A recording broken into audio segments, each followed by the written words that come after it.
بسم اللہ الرحمن الرحیم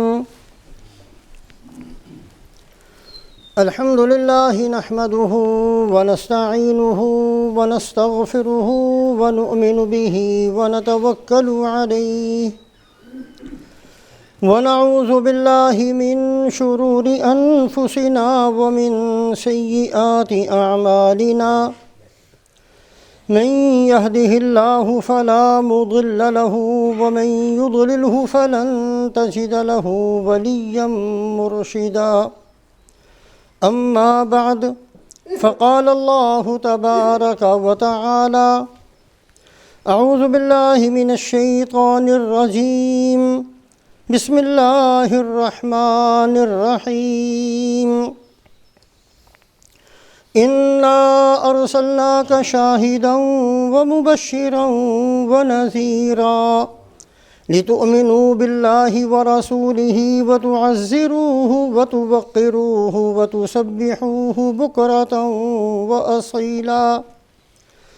وعن أنس رضي الله تعالى عنه قال قال رسول الله صلى الله عليه وسلم أنا أول الناس خروجا إذا بعثوا وأنا قائدهم إذا وفدوا وأنا خطيبهم إذا أنصتوا وأنا مستشفعهم إذا حبسوا وأنا مبشرهم إذا أيسوا الكرامة والمفاتيح يومئذ بيدي وأنا أكرم ولد آدم على ربي يطوف علي ألف خادم كأنهم بيض مكنون أو لؤلؤ منثور أو كما قال رسول الله صلى الله عليه وسلم.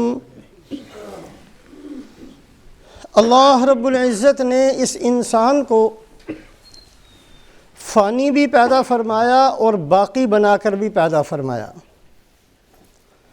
یہ انسان فانی ہے، اس کا بچپن فانی، اس کی جوانی فانی، اس کی صحت فانی، اس کا جسم فانی، اس کا مال فانی، اس کے مکان فانی، اس کی سوچ، اس کی سمجھ فانی. تو اللہ رب العزت نے اس انسان کو ایسا بنایا کہ یہ فانی بھی ہے اور ایسا بنایا کہ یہ انسان باقی بھی ہے. اس کی روح باقی رہتی ہے، اس کا ایمان یا اس کا کفر وہ باقی رہنے والا ہے، اس کے اعمال باقی رہنے والے ہیں.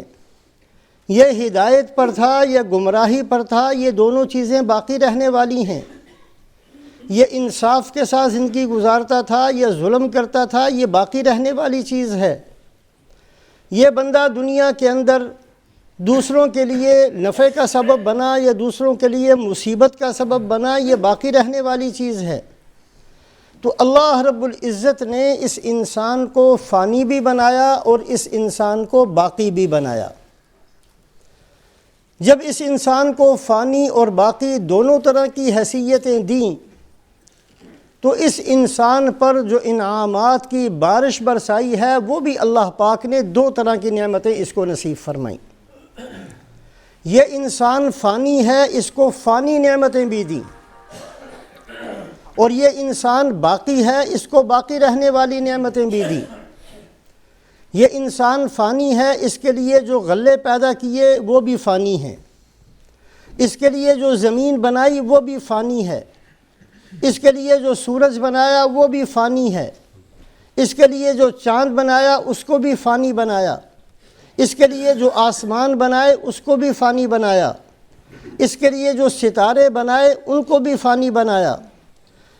اللہ رب العزت نے اس کو دونوں طرح کی نعمتیں نصیب فرمائیں. یہ فانی ہے، اس کو فانی نعمتیں بھی نصیب فرمائیں، اور یہ انسان باقی ہے، اس کو باقی رہنے والی نعمتیں بھی نصیب فرمائیں. اس کو جو فانی نعمتیں نصیب فرمائی ہیں اس کا مخزن، اس کا خزانہ اللہ نے زمین کو بنایا. ہزاروں سالوں سے یہ زمین ساری دنیا کے بسنے والے انسانوں کو غلہ دے رہی ہے، ان کے لیے پھلوں کو پیدا کرتی ہے، ان کے لیے پھولوں کو پیدا کرتی ہے، اور زمین کے اندر سے مختلف دھاتیں نکلتی ہیں، سونا زمین سے نکلتا ہے، لوہا زمین سے نکلتا ہے، تانبا زمین سے نکلتا ہے، تیل زمین سے نکلتا ہے، گیس زمین سے نکلتی ہے۔ تو اللہ رب العزت نے اس انسان چونکہ فانی ہے، اس کو جو نعمتیں دیں وہ فانی بھی دیں، اور جو فانی نعمتیں دیں ان کا خزانہ اللہ پاک نے زمین کو بنا دیا۔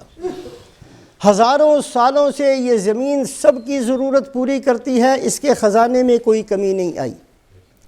آج سے 50 60 70 سال پہلے پوری زمین کی انسانوں کی آبادی 1 بلین سے کچھ زائد تھی، اور آج انسانوں کی آبادی 7 بلین سے زائد ہے۔ ہم میں سے ہر آدمی جانتا ہے کہ غلوں میں کوئی کمی نہیں آئی بلکہ اضافہ ہوا، پھلوں میں پھولوں میں کوئی کمی نہیں آئی، اس میں اضافہ ہوا۔ اور یہاں تک کی تحقیق ہے سائنسدانوں کی کہ اگر زمین کی آبادی 100 بلین بھی ہو جائے پھر بھی اس زمین کے اندر اتنی صلاحیت ہے کہ سب کی ضرورتیں پوری ہو سکتی ہیں۔ مسلم شریف کی روایت ہے، رسول پاک علیہ الصلاۃ والسلام ارشاد فرماتے ہیں، قرب قیامت کے اندر اللہ مال کو اتنا زیادہ کر دیں گے، ایک آدمی زکوٰۃ کا مال لے کر نکلے گا، شام کو واپس آ جائے گا، اس کو ایک بندہ بھی زکوٰۃ قبول کرنے والا نہیں ملے گا۔ اتنا اللہ مال کو بڑھا دیں گے۔ یحسر الفرات عن کنز من ذہب، فرات جو دریا ہے بغداد کے اندر، اس کے اندر سے سونے کا پہاڑ نکلے گا۔ اور رسول پاک علیہ الصلاۃ والسلام نے فرمایا، تقی الارض افلاز کبدیہا کامثال الاسطوانۃ مثل الذہب والفضہ، قریب ہے کہ یہ زمین قے کر دے، جیسے انسان کو قے آتی ہے، اندر کی چیزیں باہر نکل جاتی ہیں، زمین بھی اسی طریقے سے قے کرے اور اس کی قے کے اندر ستونوں جیسے ٹکڑے سونے اور چاندی کے نکل جائیں۔ تو اللہ رب العزت نے انسان کو جو فانی نعمتیں دی ہیں، چونکہ یہ انسان فانی بھی ہے، فانی جو نعمتیں دی ہیں ان کا خزانہ اللہ پاک نے اس زمین کو بنا دیا۔ اور جو اللہ رب العزت نے اس انسان کو باقی رہنے والی نعمتیں دی ہیں ان کا خزانہ اللہ پاک نے انبیاء علیہم الصلوات والتسلیمات کو بنایا۔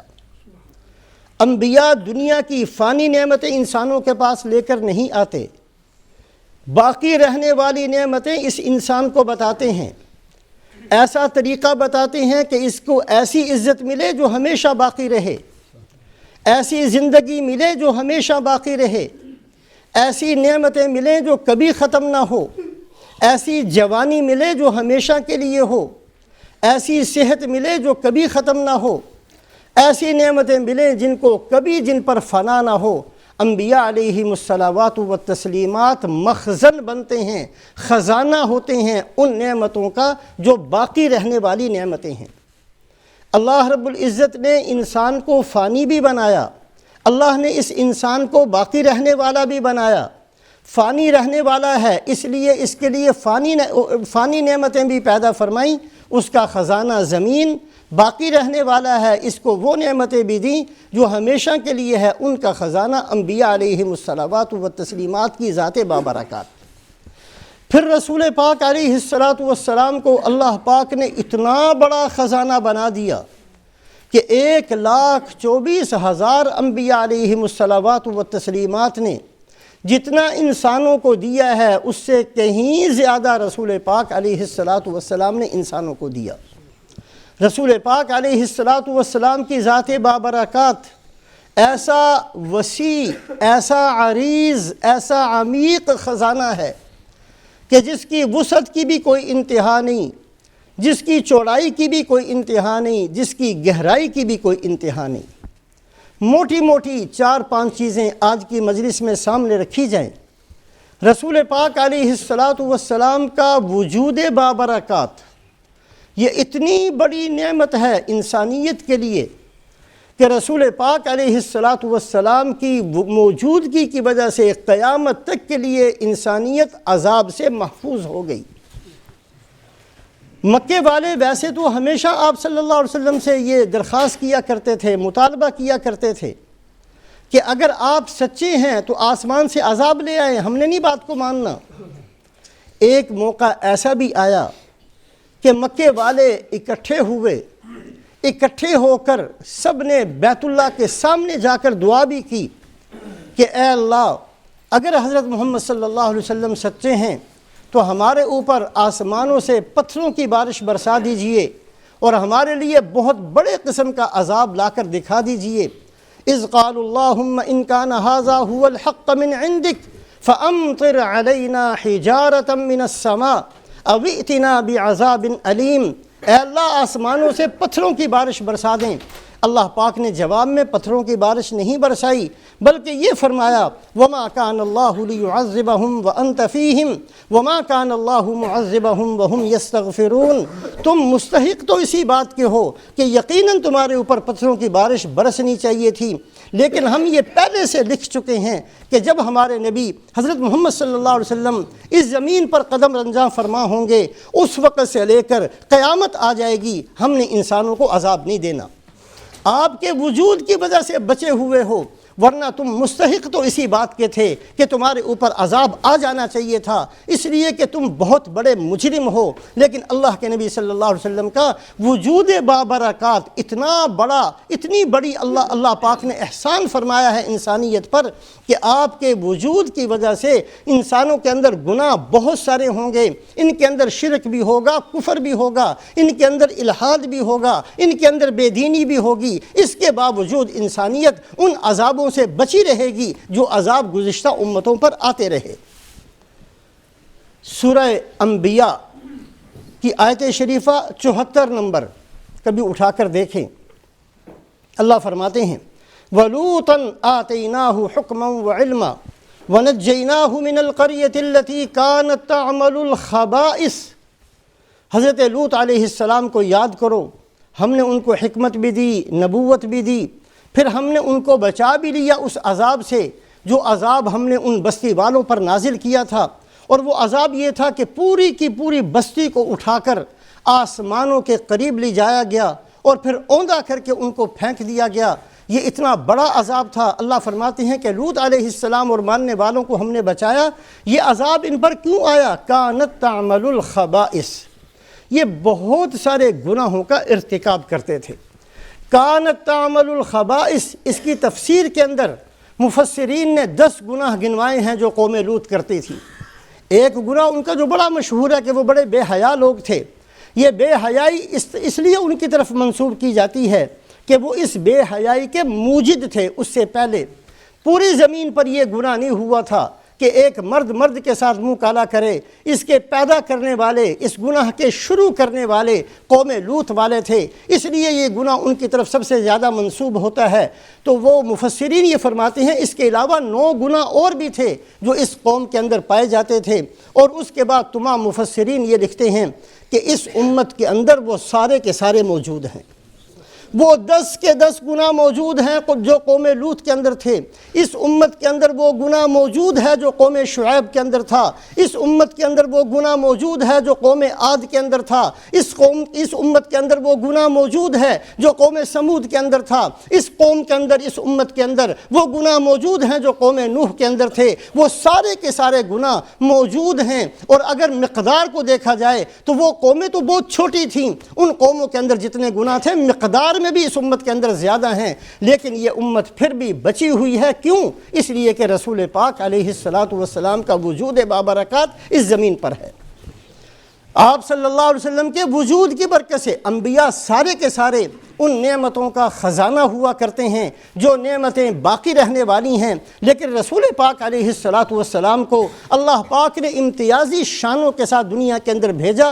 اللہ کے نبی صلی اللہ علیہ وسلم کا وجود بابرکات ایسا ہے کہ اس کی وجہ سے انسانیت قیامت تک کے لیے مصیبتوں سے اور عذابوں سے بچی ہوئی ہے۔ گناہوں کے باوجود کھاتے اور پیتے ہیں، گناہوں کے باوجود صحت کے ساتھ رہتے ہیں، گناہوں کے باوجود دنیا کے اندر عیاشیاں اور مزے کے ساتھ زندگی گزارتے ہیں۔ یہ برکت ہے رسول پاک علیہ السلام کے وجود بابرکات کی۔ تو رسول پاک علیہ الصلاۃ والسلام کو اللہ پاک نے سب سے بڑا خزانہ بنا کر بھیجا ہے، جو ان نعمتوں کا خزانہ ہے جو انسانیت پر آپ صلی اللہ علیہ وسلم لٹاتے رہے، اور آپ صلی اللہ علیہ وسلم ان خزانوں کے اندر سب سے زیادہ امتیازی شان رکھتے ہیں۔ تو رسول پاک علیہ الصلاۃ والسلام باقی رہنے والی نعمتیں انسانوں کو دینے کے لیے آئے، ان میں سب سے زیادہ آپ صلی اللہ علیہ وسلم کا وجود بابرکات۔ دوسرے نمبر پر رسول پاک علیہ الصلاۃ والسلام کی مبارک زبان، آپ صلی اللہ علیہ وسلم نے اپنی زبان مبارک سے بڑا احسان کیا ہے ساری انسانیت پر، لیکن موٹے موٹے 4 احسان اللہ کے نبی صلی اللہ علیہ وسلم نے انسانیت کو جینا سکھایا، انسانیت کو مرنا سکھایا، اس انسانیت کو اللہ کے نبی صلی اللہ علیہ وسلم نے خوشی میں رہنا سکھایا، غمی کے اندر رہنا سکھایا، صحت میں کیسے جینا ہے اور بیماری میں کیسے جینا ہے، ہر حالت کے اندر بہترین طریقہ اللہ کے نبی صلی اللہ علیہ وسلم انسانیت کو دے کر گئے ہیں۔ آج دنیا کے اندر بہت ساری قومیں ایسی ہیں جو نہیں مانتے اللہ کے نبی صلی اللہ علیہ وسلم کو، لیکن مجبور ہیں ان کے طریقے اختیار کرنے پر۔ اخلاقیات کے اندر اور معاشرے کے اندر بہت سارے طریقے آج یورپ والوں نے بھی اپنائے ہیں، بہت سارے طریقے ہندوؤں اور سکھوں نے بھی اپنائے ہیں۔ ٹھیک ہے زبان سے انکار کرتے ہوں گے، لیکن ساری انسانیت محتاج ہے، مجبور ہے کہ اللہ کے نبی صلی اللہ علیہ وسلم کے وہ طریقے اختیار کرے جو جینے کے طریقے اللہ کے نبی صلی اللہ علیہ وسلم نے بتائے تھے۔ تو رسول پاک علیہ الصلاۃ والسلام کے زبان مبارک سے جو احسانات ہیں انسانیت پر، ان میں سب سے بڑا احسان آپ صلی اللہ علیہ وسلم کے ارشادات، آپ صلی اللہ علیہ وسلم کے فرمودات ہیں، اور اللہ پاک نے ان تمام اقوال اور تمام فرمودات کی محدثین کی برکت سے ایک ایک جملے کی حفاظت فرمائی۔ دوسرا، رسول پاک علیہ الصلاۃ والسلام نے زبان مبارک سے جو احسان فرمایا انسانیت پر، وہ قیامت تک آنے والے احوال بتا دیے۔ تصور نہیں کر سکتے تھے صحابہ اس زمانے کے اندر ان فتنوں کا جو فتنے ہم دیکھ رہے ہیں، اور ان فتنوں کا جو ہم سے بعد میں آنے والے دیکھیں گے، اور ان فتنوں کا جو قرب قیامت کے اندر آئیں گے۔ صحابہ تصور نہیں کر سکتے تھے۔ اللہ کے نبی صلی اللہ علیہ وسلم نے ایک ایک چیز بتائی۔ تمام انبیاء علیہم الصلوات والتسلیمات قیامت کی خبر دیتے رہے، اللہ کے نبی نے قیامت کی نشانیاں بھی بتائیں۔ تمام انبیاء علیہم الصلوات والتسلیمات دجال کی خبر دیتے رہے، رسول پاک علیہ الصلاۃ والسلام نے اس کی ایک ایک نشانی بھی بتائی۔ اللہ کے نبی صلی اللہ علیہ وسلم نے کتاب الفتن کے اندر، کتاب الملاحم کے اندر، باب اشراط الساعہ، قرب قیامت کی نشانیاں، انسانوں کے اندر آنے والی لڑائیاں اور انسانوں کے اندر آنے والے فتنے، ان سب کی خبر دی ہے اللہ کے نبی صلی اللہ علیہ وسلم نے۔ یہ انسانیت پر احسان فرمایا تاکہ انسان اپنے آپ کو ان فتنوں کے زمانوں میں کیسے بچانا ہے، کیسے اپنے آپ کو محفوظ رکھنا ہے، کس طریقے سے اپنی اولادوں کو بچانا ہے، کس طریقے سے اپنے شہر والوں کو بچانا ہے، وہ ساری کی ساری رہنمائی اللہ کے نبی صلی اللہ علیہ وسلم نے اپنی زبان مبارک سے انسانیت کو دی۔ تو رسول پاک علیہ الصلاۃ والسلام نے اپنی زبان مبارک سے 4 طرح کے بڑے بڑے احسان فرمائے۔ ایک زندہ رہنے کا طریقہ بتایا، دوسرا آنے والے فتنے بتائے، اور تیسرا اللہ کے نبی صلی اللہ علیہ وسلم نے دعاؤں سے انسانیت کی مدد فرمائی۔ حضرت عبد الرحمن بن ابی بکر صدیق اکبر رضی اللہ تعالیٰ عنہ کے بیٹے ہیں، اپنی ہمشیرہ حضرت عائشہ صدیقہ رضی اللہ تعالیٰ عنہ کے ہاں ایک دفعہ تشریف لائے۔ رسول پاک علیہ الصلاۃ والسلام بھی تشریف فرما تھے۔ فرماتے ہیں کہ ہم ابھی بیٹھے تھے کہ آپ صلی اللہ علیہ وسلم پر وحی کے آثار شروع ہوئے۔ جب وحی آنے کے آثار ہوتے صحابہ پہچان لیا کرتے۔ سخت سردی کے دنوں میں رسول پاک علیہ الصلاۃ والسلام کی پیشانی مبارک سے پسینہ آ جایا کرتا تھا۔ وحی آ رہی ہے یہ صحابہ پہچانتے تھے۔ وحی کے آثار شروع ہوئے، رسول پاک علیہ الصلاۃ والسلام پر وحی آنا شروع ہوئی۔ تھوڑی دیر کے بعد وہ آثار ختم ہوئے۔ رسول پاک علیہ الصلاۃ والسلام نے حضرت عائشہ صدیقہ رضی اللہ تعالیٰ عنہ سے چادر مانگی، اور اس چادر کو لے کر آپ صلی اللہ علیہ وسلم مسجد میں تشریف لے گئے، کسی سے کچھ نہیں فرمایا۔ مسجد میں جا کر رسول پاک علیہ الصلاۃ والسلام نے سورہ الف لام میم سجدہ اس کی تلاوت شروع فرمائی۔ جب اس سورت شریفہ کی تلاوت فرما چکے تو آپ صلی اللہ علیہ وسلم سجدے میں چلے گئے، اور بہت ہی لمبا سجدہ کیا اللہ کے نبی صلی اللہ علیہ وسلم نے۔ صحابہ جو موجود تھے انہوں نے دیکھا کہ آپ صلی اللہ علیہ وسلم کا سجدہ ختم ہی نہیں ہو رہا، بہت لمبا ہے۔ ایک دوسرے کو خبر دی، بات مسجد کے باہر پہنچی، 2 میل کے فاصلے تک جتنے صحابہ تھے وہاں تک خبر پہنچی، اور سجدہ اتنا لمبا تھا کہ 2 میل تک جتنے صحابہ تھے وہ اپنے کاموں کو چھوڑ کر دوڑتے بھاگتے مسجد کے اندر پہنچ گئے۔ ابھی رسول پاک علیہ السلام سجدے کی حالت میں تھے۔ اس کے بعد رسول پاک علیہ السلام نے سر مبارک سجدے سے اٹھایا اور فرمایا کہ اللہ پاک نے مجھ سے وعدہ کر لیا کہ میری امت میں سے 70,000 کو بغیر حساب کے اللہ جنت دے دیں گے۔ 70,000 کو بغیر حساب کے اللہ بخش دیں گے، اور پھر ان 70,000 میں سے ہر 1000 کے ساتھ 70,000 کو بخش دیں گے۔ رسول پاک علیہ السلام کی دعائیں اس امت کو آگے سے آگے لی جاتی رہیں، اس امت کا بھلا ہوتا رہا، اس امت کے لیے نعمتوں کے فیصلے ہوتے رہے، یہاں تک کہ ایک دوسری حدیث ہے ابن ماجہ کی، اس کے اندر اللہ کے نبی صلی اللہ علیہ وسلم نے ایک دفعہ ارشاد فرمایا کہ اللہ نے پہلے 70,000 تھا، اب اللہ نے مجھ سے وعدہ فرما لیا ہے کہ میری امت کے 4 لاکھ بندوں کو اللہ پاک بغیر حساب کے جنت دیں گے۔ اور اس کے بعد فرمایا کہ 4 لاکھ کے ساتھ اللہ پاک ایک مٹھی، دونوں ہاتھ آپ صلی اللہ علیہ وسلم نے ایسے باندھ کر فرمائے، 2 ہاتھوں سے بھری ہوئی مٹھی اللہ پاک جہنم سے انسانوں کو نکال دیں گے اور ان کو اللہ پاک بخش دیں گے۔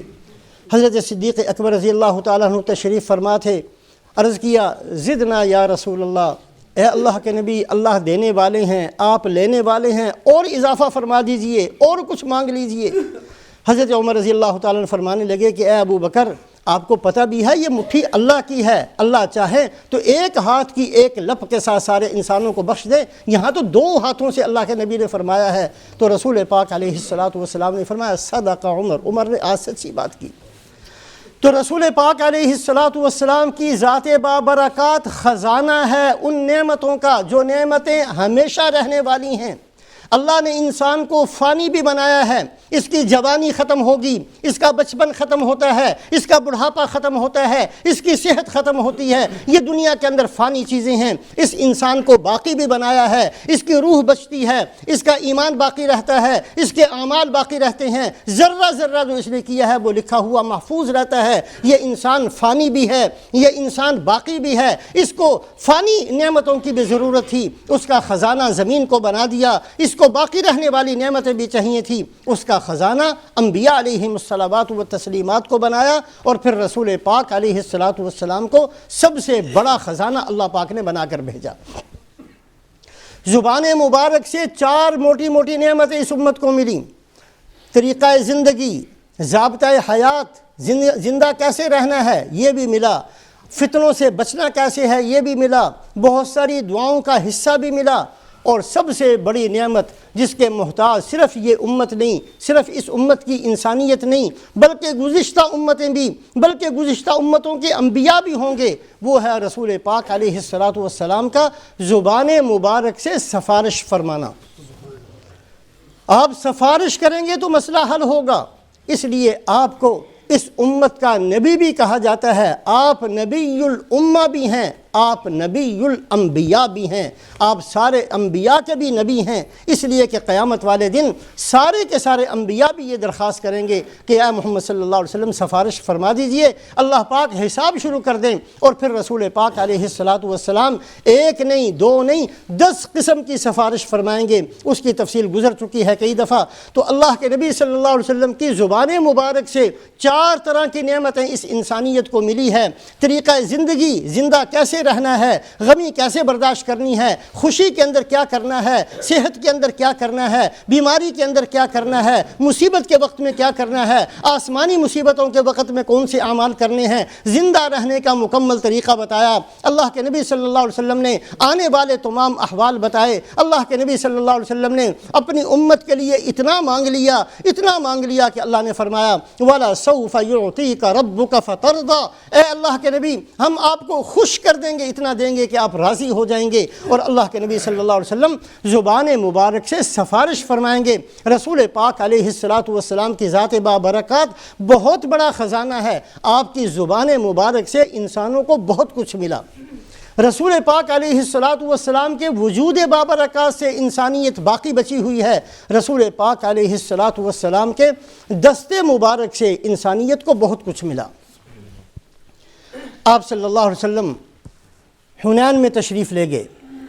شیبہ ابن عثمان یہ ایک صحابی ہیں، عثمان ابن ابی طلحہ یہ وہ صحابی ہیں جن کو اللہ کے نبی صلی اللہ علیہ وسلم نے فتح مکہ کے بعد بیت اللہ کی چابی دی تھی، اور یہ فرمایا تھا کہ یہ چابی تیرے پاس اور تیری اولاد کے پاس قیامت تک کے لیے میں تجھے دیتا ہوں۔ آج بھی جب بیت اللہ کو کھولا جاتا ہے، بڑے بڑے حکمران اور بڑے بڑے حیثیتوں والے دو لائنوں کے اندر کھڑے ہوتے ہیں، اور اس خاندان کا بندہ بڑی شان کے ساتھ آ کر بیت اللہ کو کھولتا ہے۔ یہ اللہ کے نبی صلی اللہ علیہ وسلم کی عطا تھی جو اس خاندان کو دی تھی، عثمان ابن ابی طلحہ کو دی تھی۔ عثمان ابن ابی طلحہ کے بیٹے کا نام ہے شیبہ۔ ان کے دل کے اندر کفر اتنا زیادہ تھا کہ مکہ جب فتح ہوا بڑے بڑے مسلمان ہو گئے، ابو سفیان اسلام میں داخل ہو گئے، خالد ابن ولید اسلام میں داخل ہو گئے، اور بڑے بڑے جتنے لوگ تھے بڑے مکے کے رہنے والے جنہوں نے پکا ارادہ کیا ہوا تھا اور جنہوں نے قسمیں کھائی ہوئی تھی کہ ہم نے حضرت محمد صلی اللہ علیہ وسلم کے دین کو قبول نہیں کرنا، وہ بھی اللہ کے فضل سے اسلام میں داخل ہو گئے۔ لیکن شیبہ کہتے ہیں کہ میں نے دل کے اندر ارادہ کر لیا سارا عرب تو کیا ساری انسانیت بھی مسلمان ہو جائے تو میں نے نہیں ہونا۔ آپ حنین میں تشریف لے گئے۔ میں اس ارادے سے کہ میں نے اس حنین کے اندر معاذ اللہ ثم معاذ اللہ آپ صلی اللہ علیہ وسلم کو قتل کرنا ہے، اس ارادے سے تلوار لے کر میں بھی مجمع کے اندر گھس گیا۔ 2-3 دفعہ طاق میں تھا، ارادہ کیا، موقع میرے سامنے تھا۔ ایک دفعہ جب بہت قریب آپ صلی اللہ علیہ وسلم کے پہنچ گیا، میں نے تلوار نکالی، ارادہ کیا کہ اب بڑا اچھا موقع ہے۔ اتنے میں میرے اور آپ صلی اللہ علیہ وسلم کے درمیان میں بجلی کی طرح کی ایک لہر آ گئی، میرا سر چکرا گیا، میں پیچھے کو ہٹ گیا، میں ڈر گیا کہ یہ کیا ہوا۔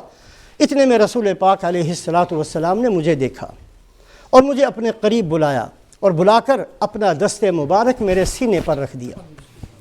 رسول پاک علیہ الصلاۃ والسلام کا دست مبارک میرے سینے پر کیا رکھا جانا تھا، آپ صلی اللہ علیہ وسلم کی محبت ایسی میری رگ رگ کے اندر چلی گئی کہ میرا باپ بھی اتنا مجھے عزیز نہ رہا، میری بیوی مجھے اتنی محبوب نہ رہی، میرے بچے مجھے اتنے پسندیدہ نہ رہے، کوئی دنیا یہاں تک کہ میری اپنی جان مجھے اتنی پسندیدہ نہ رہی جتنی رسول پاک علیہ الصلاۃ والسلام کی محبت میرے دل کے اندر آ گئی۔ آپ صلی اللہ علیہ وسلم کے دست مبارک کا اثر۔ حضرت ابی بن کعب رضی اللہ تعالیٰ عنہ فرماتے ہیں ایک موقع پر ایک بندے نے آ کر قرآن پڑھا۔ قرآن 7 قراتیں ہیں، یہ لمبا ایک مسئلہ ہے۔ وہ الگ قرات تھی، ہم الگ قرات کے اندر پڑھتے تھے۔ اس نے جب الگ قرات میں پڑھا تو میں نے سوچا کہ آپ صلی اللہ علیہ وسلم اس کو منع کریں گے کہ ایسا نہ پڑھو، لیکن آپ صلی اللہ علیہ وسلم نے اس کی تحسین فرمائی کہ ہاں بہت اچھا پڑھا۔ تو میرے دل کے اندر شک پیدا ہوا کہ یہ کیسا قرآن ہے، ایسے بھی پڑھ لو ایسے بھی پڑھ لو، یہ عجیب قسم کی بات ہے۔ میرے دماغ نے قبول نہ کی، میرے دل کے اندر شک پیدا ہو گیا۔ رسول پاک علیہ الصلاۃ والسلام نے میری اس حالت کو محسوس کیا۔ ابی بن کعب بہت بڑے صحابی ہیں، ابی بن کعب ان حفاظ کے اندر ہیں جنہوں نے قرآن کو جمع کیا۔ ابی بن کعب یہ وہ صحابی ہیں جنہوں نے سب سے پہلے جب جماعت تراویح کی شروع ہوئی حضرت عمر رضی اللہ تعالیٰ عنہ کے زمانے میں سب سے پہلے تراویح کے امام ابی بن کعب بنے تھے، بہت بڑے صحابی ہیں۔ لیکن اس موقع پر کہتے ہیں کہ میرے دل میں جو شک پیدا ہوا تھا آپ صلی اللہ علیہ وسلم نے اس میری کیفیت کو محسوس کیا، مجھے قریب بلا کر اپنا دست مبارک میرے سینے پر رکھا تھا۔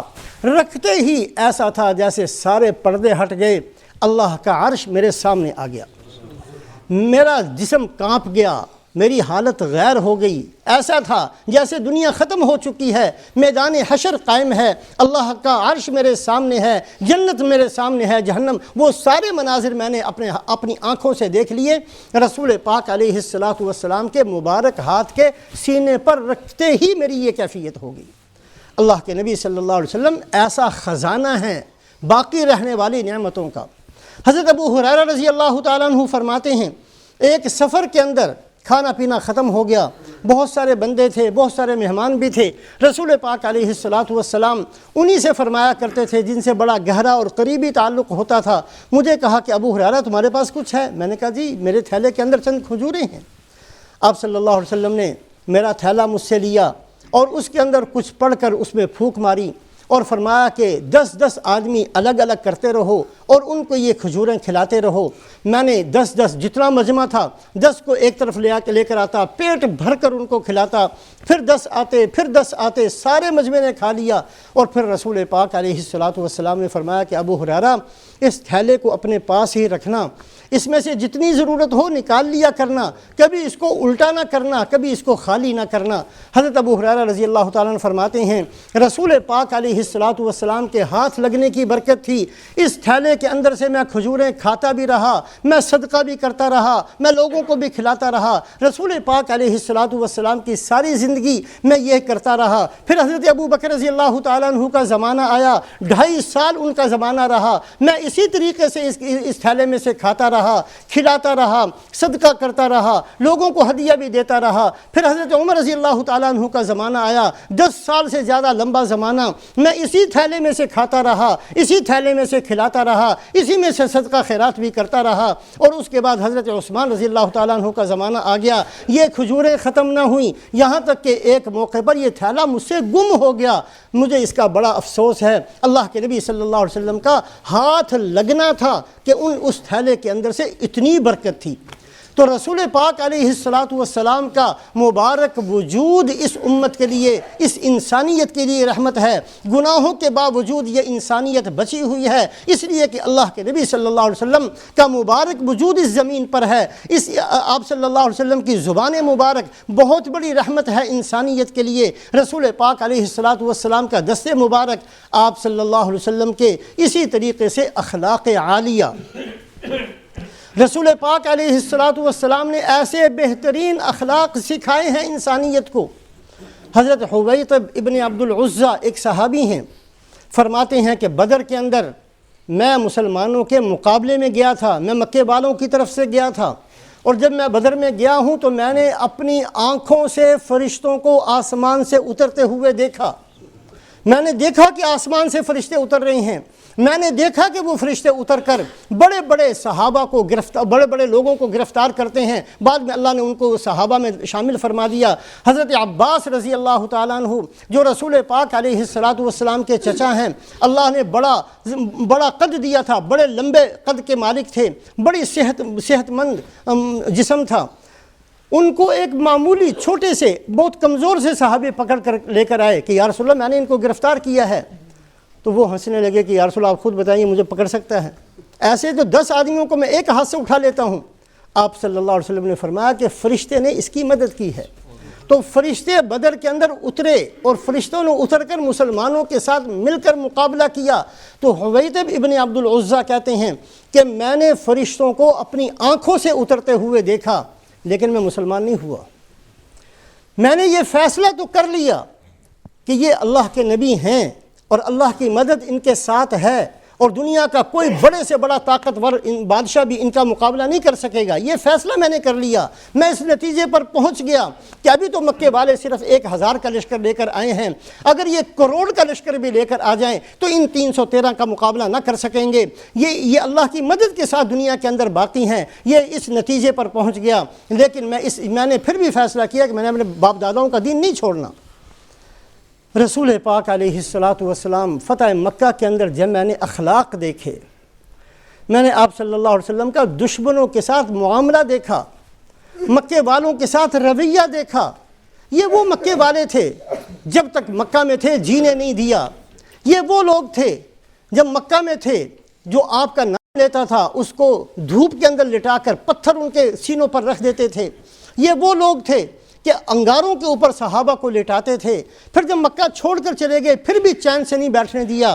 بدر میں حملہ کرنے والے مکے والے تھے، احد میں حملہ کرنے والے مکے والے تھے، احزاب کے اندر سب کو ملا کر حملہ کرنے والے مکے والے تھے۔ یہ مکے والے بار بار تنگ کرنے والے، لیکن جب اللہ کے نبی صلی اللہ علیہ وسلم نے مکہ فتح کر دیا تو کیا فرمایا؟ لا تثریب علیکم اليوم، آج میں وہ کہتا ہوں جو یوسف میرے بھائی نے اپنے بھائیوں سے کہا تھا، جاؤ تم سب کو معاف کر دیا۔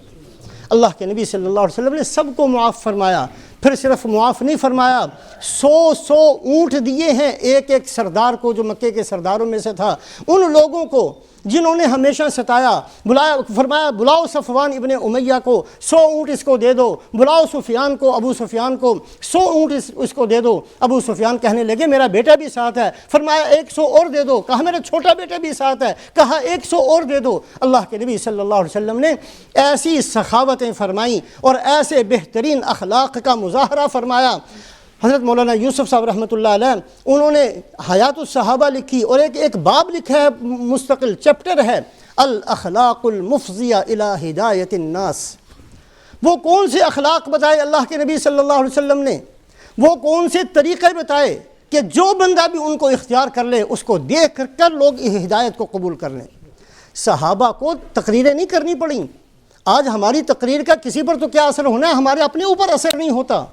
بات ہمارا صرف زبان تک رہ گئی ہے، ہمارا دین جو ہم بتاتے ہیں وہ ہمارے حلق سے نیچے نہیں اترتا، ہمارا قرآن جو ہم پڑھتے ہیں وہ ہمارے حلق سے نیچے نہیں اترتا، ہماری نماز جو ہم پڑھتے ہیں صرف رکوع سجدے کا نام ہم نے نماز بنا لیا ہے، نہ نماز کے اندر جان رہی، نہ قرآن کی تلاوت کے اندر جان رہی، نہ ہمارے دین اور ایمان کے اندر جان رہی۔ یہ سارے کے سارا اوپر اس لیے کہ اندر کو بدلنے کے لیے ہم میں سے کوئی بھی تیار نہیں، ہم اپنے آپ کو بدلنے کے لیے تیار ہی نہیں ہیں۔ ہم اس بات کا ارادہ کیے ہوئے ہیں کہ جیسی بے ڈھنگی زندگی آج میری ہے میں نے اسی طریقے سے جینا ہے اور اسی طریقے سے مرنا ہے۔ جو گناہ میرے اندر موجود ہیں میں نے کسی کو بھی نہیں چھوڑنا ہے، جو میرے اندر کمیاں موجود ہیں میں نے کبھی بھی ان کو ٹھیک نہیں کرنا ہے، جو بد اخلاقیاں ہیں میں نے کبھی بھی اپنی اصلاح نہیں کرنی۔ میں نے ہر ایک کو دیکھنا ہے، اپنے آپ کو نہیں دیکھنا۔ میں نے ہر ایک پر اعتراض کرنا ہے، کبھی اپنے اوپر اعتراض نہیں کرنا۔ ہماری بے ڈھنگی زندگی ہے جس کی وجہ سے ہم رکاوٹ بنے ہوئے ہیں